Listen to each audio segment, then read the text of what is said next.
All right, let's get to immigration. President Trump tweeting about the border wall funding battle. Here it is. Large sections of wall have already been built, with much more either under construction or ready to go. Renovation of existing walls is also a very big part of the plan to finally, after many decades, properly secure our border. The wall is getting done, one way or the other. Meanwhile, the Democrats reportedly still will not give a dime for wall funding. Daniel Garza is back with us. He's with the LIBRE initiative. Daniel, welcome back to the show. Thank you, Mr. Barney. A pleasure. You've been at White House meetings about border wall funding. Yes. You were meeting, I think it's Jared Kushner. Jared Kushner, yes. He's quarterbacking the negotiations? I believe he's point on driving the negotiations and the discussions with respect to hammering out some kind of solution, both on the DACA issue and maybe even the border security issue. So what did you get from Jared Kushner? Is the president ready to deal?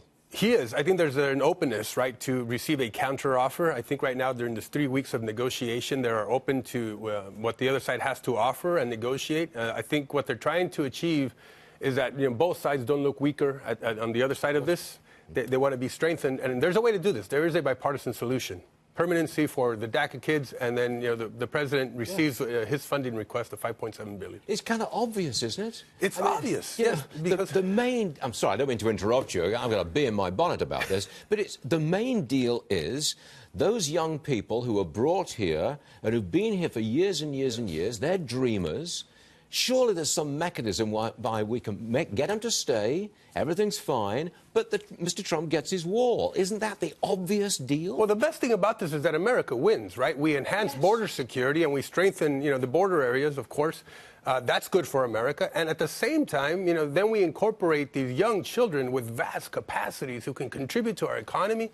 And then, of course, they can plan their futures and their destinies. The educators, where the schools and the universities that they go to. Yeah. And then, of course, their employers can now plan their future as well. This is good for America. Is Jared Kushner, acting for the president, is he prepared to accept? Did you get any hint that he would accept that kind of deal? You get the dream. Well, it's interesting because, I insisted that the end game includes some kind of permanency, because we don't want to be here 3 years later having the same divisions and same discussions. And he reminded us that it was the president who, in last year's State of the Union, who had offered up citizenship for 1.8 million of the Dreamer community, which is different than the DACA community, right?